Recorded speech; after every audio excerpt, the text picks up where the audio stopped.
Baik, bismillahirrahmanirrahim. Assalamualaikum warahmatullahi wabarakatuh.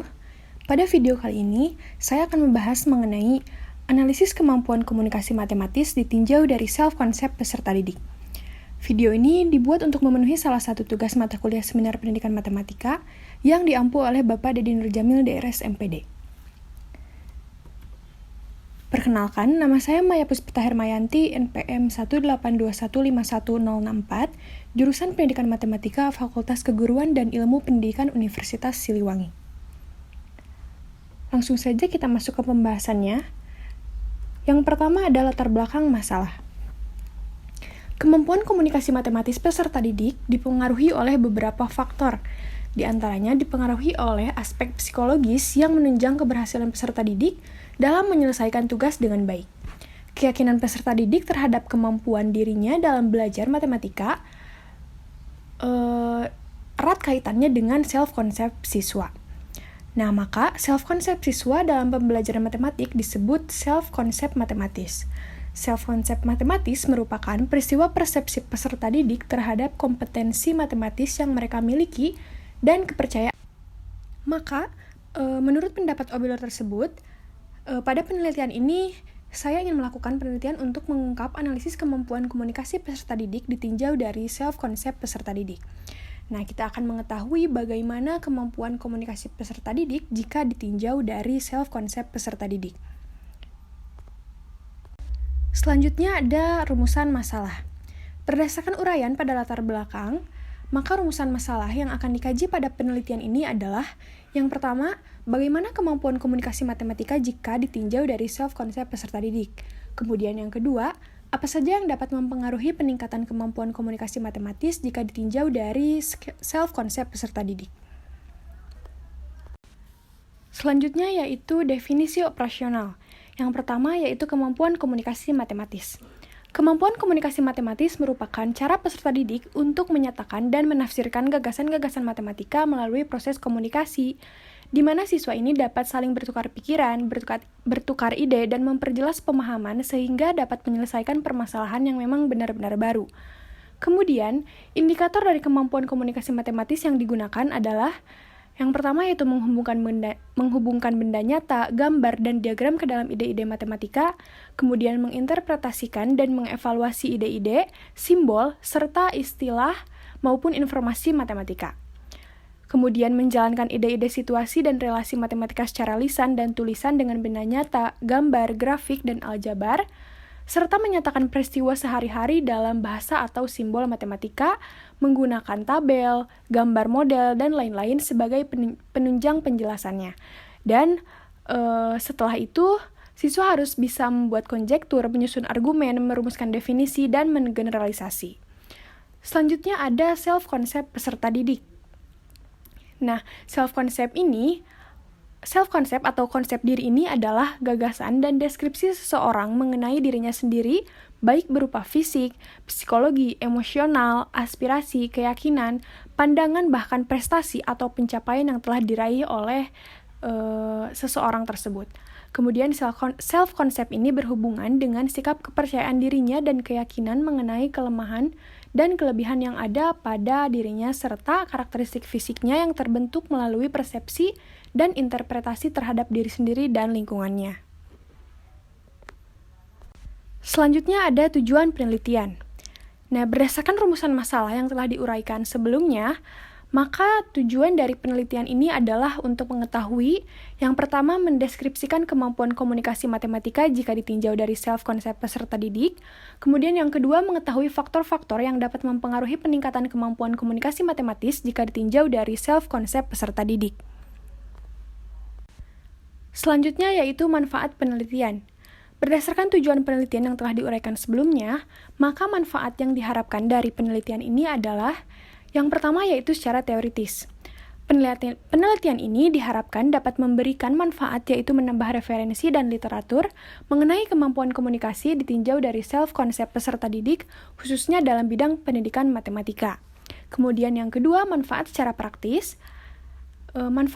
Secara praktis pada penelitian ini diharapkan dapat memberikan manfaat sebagai berikut. Yang pertama yaitu bagi sekolah, Hasil penelitian ini diharapkan dapat menambah literatur sehingga dapat berpengaruh untuk kemajuan sekolah, khususnya pada proses pembelajaran yang dilakukan pada pelajaran matematika. Bagi pendidik, hasil penelitian ini diharapkan dapat menjadi salah satu acuan untuk menyelesaikan permasalahan matematika khususnya pada kemampuan komunikasi matematis jika ditinjau dari self-konsep peserta didik, supaya pendidik dapat melakukan penyesuaian dalam memilih dan merancang model dan metode pembelajaran yang lebih efektif pada suatu materi tertentu agar menunjang dalam peningkatan kualitas pembelajaran sehingga hasil belajar peserta didik dapat maksimal, kemudian sesuai dengan harapan yang diinginkan. Selanjutnya ada manfaat bagi peserta didik. Hasil penelitian ini diharapkan dapat meningkatkan dan mengembangkan kemampuan literasi matematis peserta didik. Selain itu juga, peserta didik harus bisa menyadari dan mengembangkan self-konsep yang baik yang bisa dimiliki oleh dirinya sendiri maupun oleh temannya agar membantu efektivitas proses pembelajaran sehingga prestasi belajar peserta didik dapat diraih dengan optimal. Kemudian, manfaat bagi peneliti.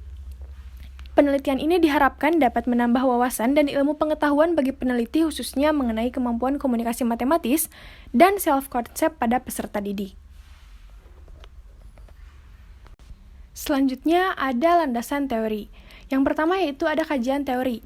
Yang pertama, kajian teori mengenai kemampuan komunikasi matematis.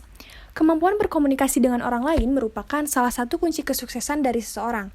Begitu pula dalam proses pembelajaran, apabila peserta didik tidak mampu menjalin komunikasi dengan sesama peserta didik ataupun dengan gurunya, maka proses pembelajaran akan berlangsung kurang optimal. Nah, hal ini menunjukkan bahwa kemampuan untuk berkomunikasi merupakan komponen yang penting dalam proses pembelajaran, termasuk juga dalam pembelajaran matematika. Nah, kemampuan komunikasi sangat dibutuhkan oleh peserta didik untuk meningkatkan kemampuan akademik serta untuk menghadapi berbagai persoalan dalam kehidupan sehari-hari. Nah, menurut NCTM, pada tahun 2000, dengan berkomunikasi, siswa berkesempatan untuk mengembangkan pemahaman konsep yang mereka miliki untuk berbagi ataupun memperjelas kepada siswa lainnya. Oleh karena itu, kemampuan komunikasi harus dikembangkan sejak dini, salah satunya dikembangkan pada saat pembelajaran matematika.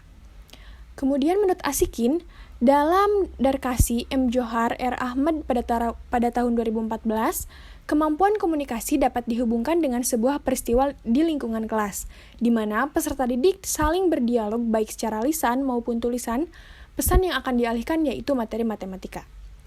Ada menurut Prayitno dan kawan-kawan pada tahun 2013, komunikasi matematis adalah salah satu cara siswa untuk menyatakan dan menafsirkan gagasan-gagasan matematika secara lisan maupun tertulis, baik dalam bentuk gambar, tabel, diagram, rumus, ataupun demonstrasi. Kemudian, pengertian yang lebih luas tentang komunikasi matematik dikemukakan oleh Rombert dan Chair dalam Kohar pada tahun 2011, yaitu menghubungkan benda nyata, gambar, dan diagram ke dalam ide matematika. Menjelaskan ide, situasi, dan relasi matematik secara lisan atau tulisan dengan benda nyata, gambar, grafik, dan aljabar. Menyatakan peristiwa sehari-hari dalam bahasa atau simbol matematika, mendengarkan, berdiskusi, dan menulis tentang matematika. Kemudian membaca dengan pemahaman suatu presentasi matematika tertulis, membuat konjektur, menyusun argumen, merumuskan definisi, dan menggeneralisasi atau menjelaskan dan membuat pertanyaan tentang matematika yang telah dipelajari. Kemudian menurut Ernest pada tahun 2009, komunikasi matematis ini terdiri dari dua jenis, yakni tulisan atau non-verbal dan lisan atau verbal. Komunikasi matematis secara tulisan adalah kemampuan dan keterampilan peserta didik dalam menggunakan kosakata, notasi, dan struktur matematika untuk menyatakan hubungan dan gagasan serta memahaminya dalam memecahkan masalah. Sedangkan komunikasi matematis secara lisan tercermin melalui intensitas keterlibatan peserta didik dalam kelompok kecil selama berlangsungnya proses pembelajaran maupun intensitas keterlibatan peserta didik dengan pendidik. Nah, kedua jenis komunikasi tersebut, baik secara lisan maupun tulisan, mempunyai peranan penting dalam pembelajaran matematika. Pendidik harus mampu membiasakan peserta didik untuk dapat mengkomunikasikan ide, baik secara lisan maupun tulisan, yang mana hal tersebut dapat melatih peserta didik dalam kemampuan komunikasi matematisnya. Kajian teori yang kedua yaitu mengenai self-concept.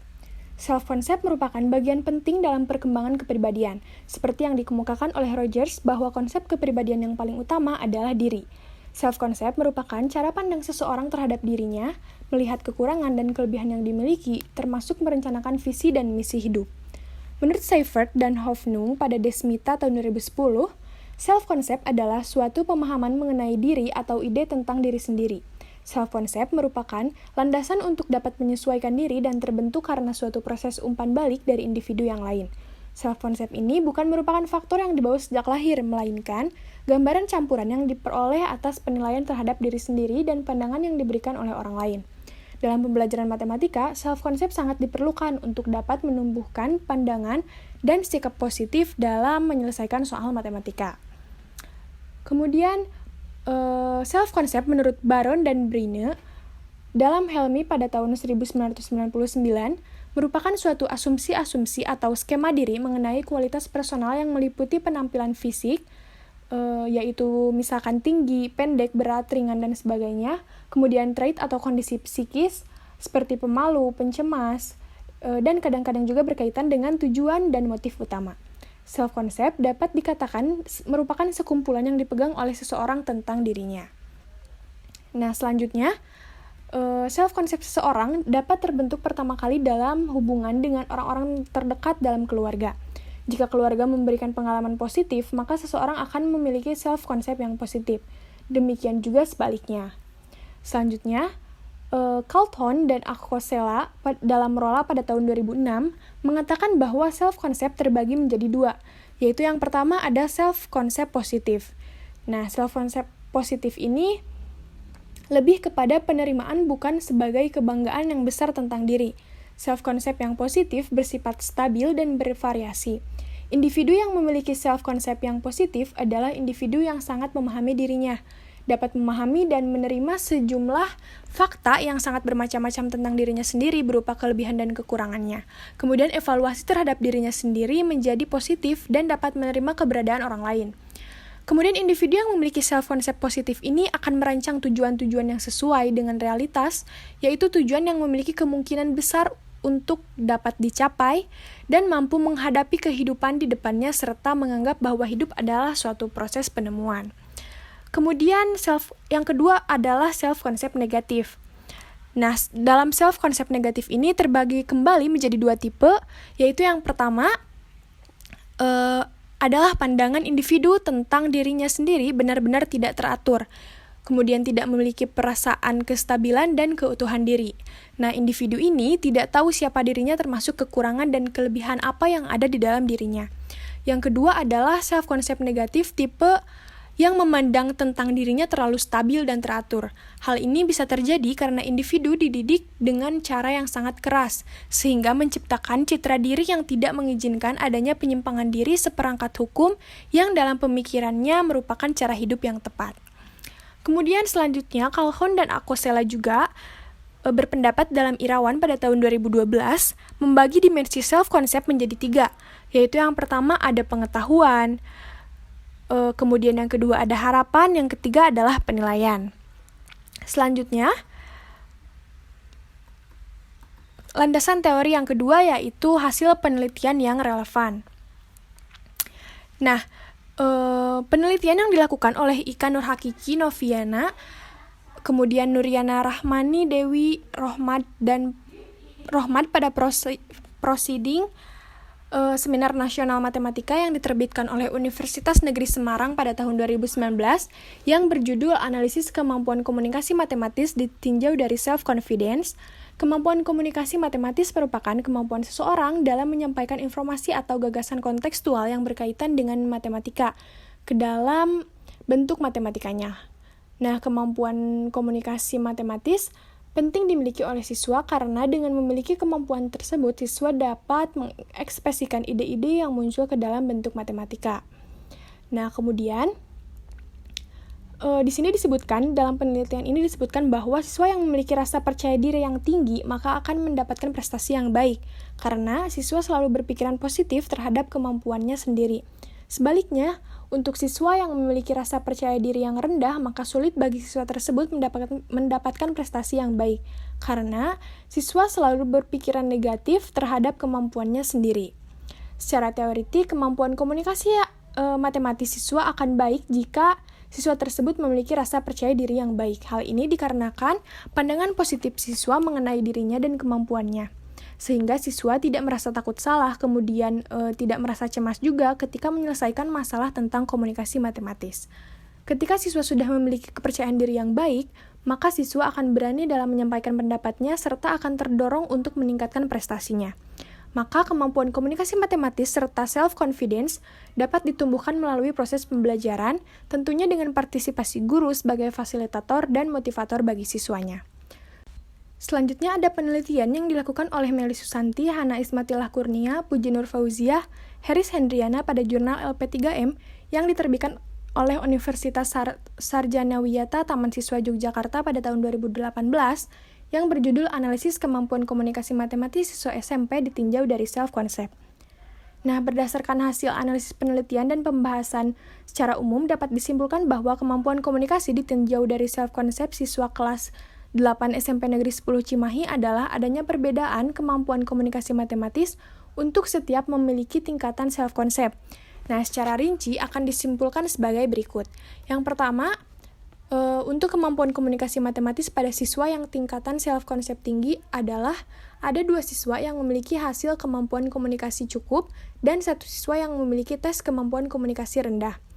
Nah, siswa yang tingkatan self-concept tinggi dan 2 siswa yang memiliki hasil kemampuan komunikasi matematis cukup dapat memenuhi beberapa indikator dan indikator dalam kemampuan komunikasi matematis, yaitu menyatakan peristiwa sehari-hari dalam bahasa satu simbol matematika, kemudian membuat model situasi atau persoalan menggunakan metode lisan, tertulis, konkret, dan grafik, lalu menghubungkan benda-benda nyata, gambar, dan diagram ke dalam ide matematika.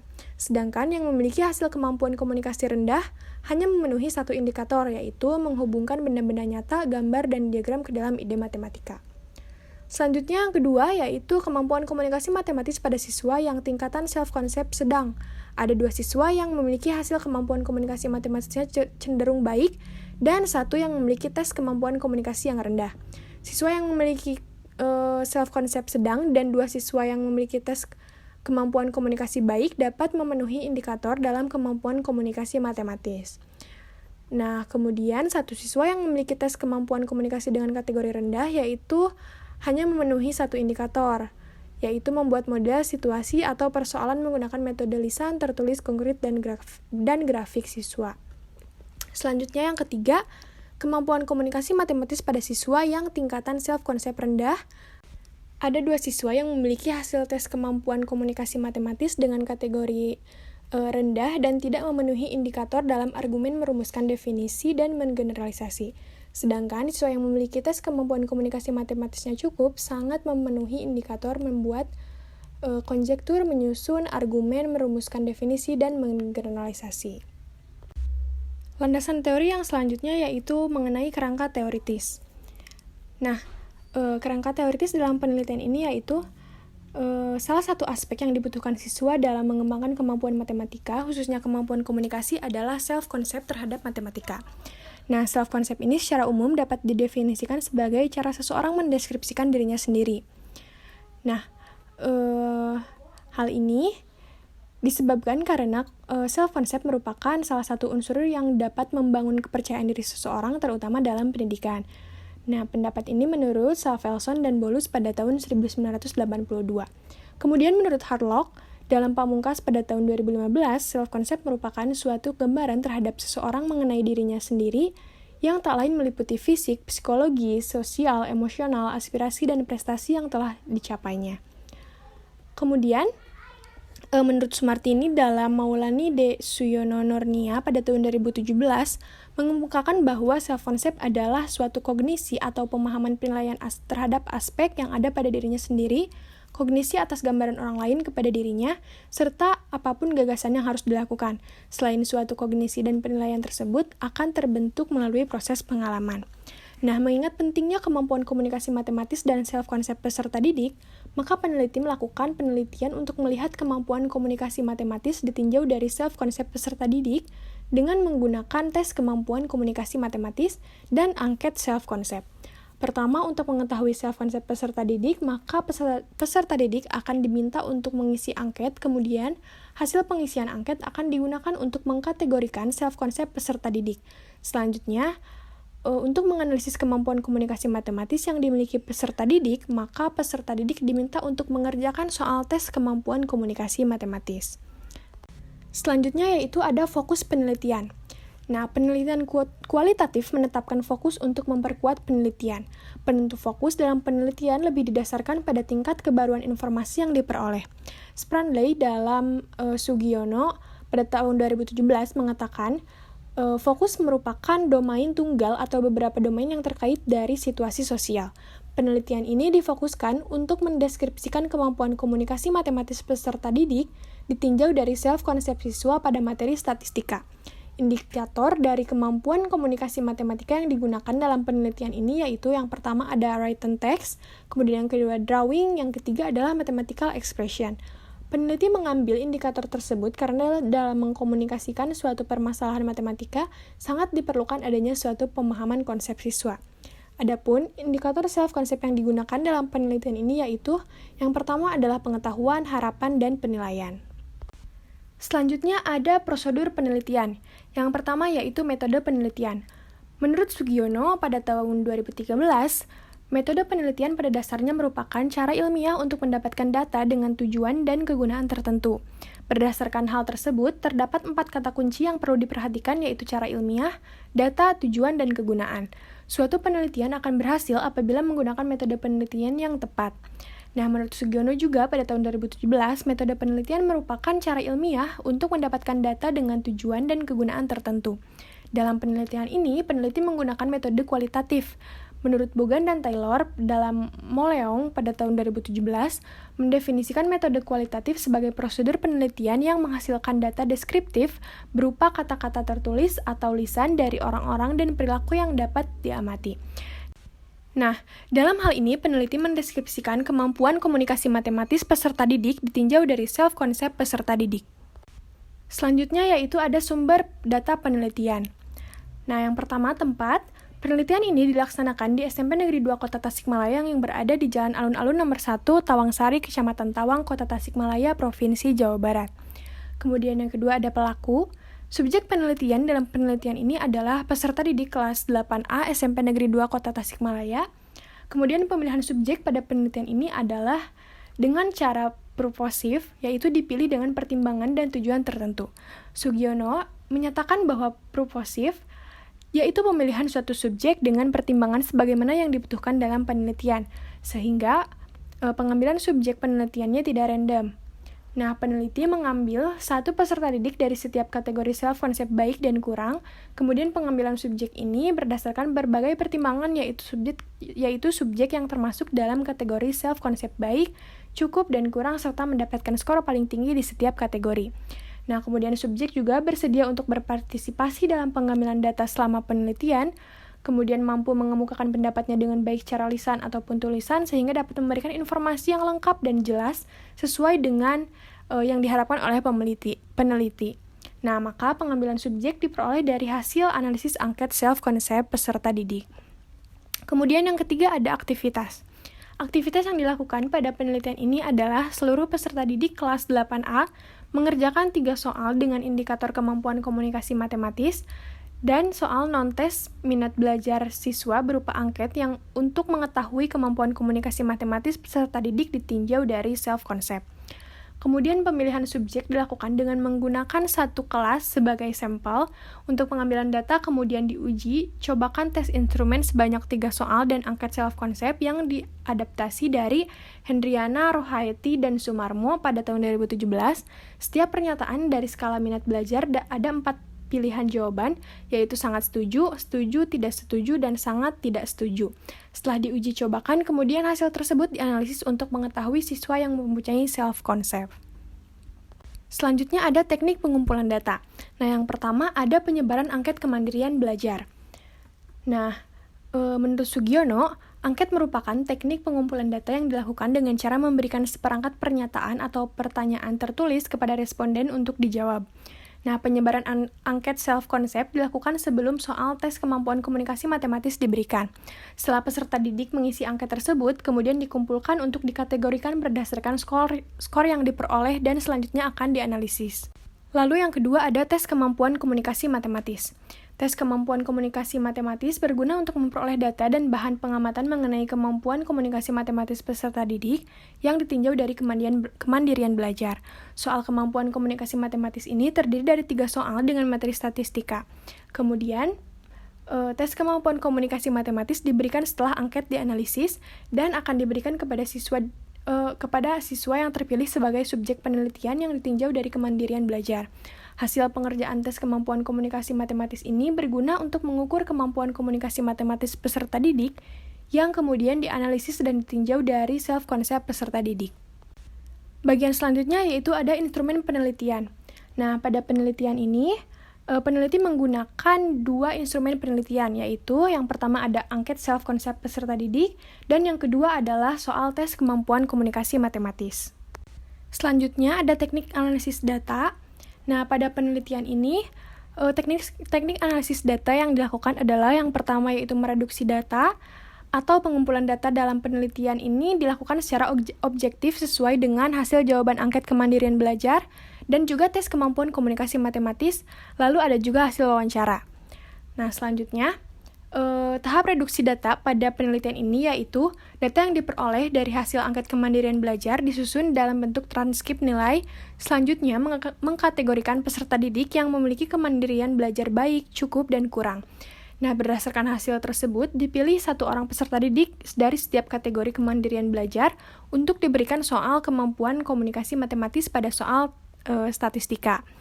Nah, selanjutnya hasil pengerjaan tes kemampuan komunikasi matematis peserta didik akan dianalisis dan ditransformasikan pada catatan sebagai bahan dalam melakukan wawancara.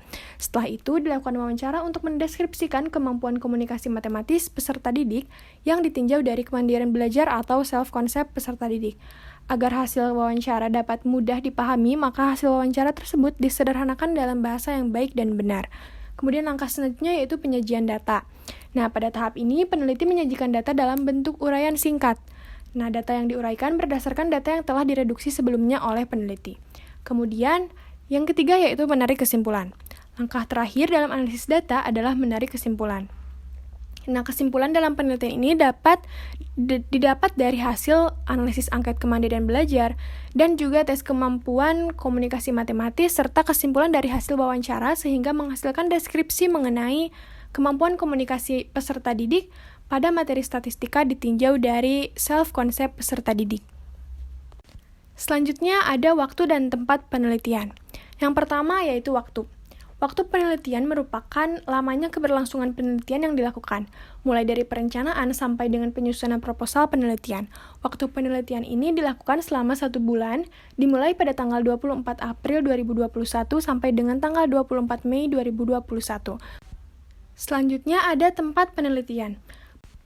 Penelitian ini dilaksanakan di SMP Negeri 2 Kota Tasikmalaya yang berada di Jalan Alun-Alun Kabupaten Nomor 1, Tawangsari, Kecamatan Tawang, Kota Tasikmalaya, Provinsi Jawa Barat.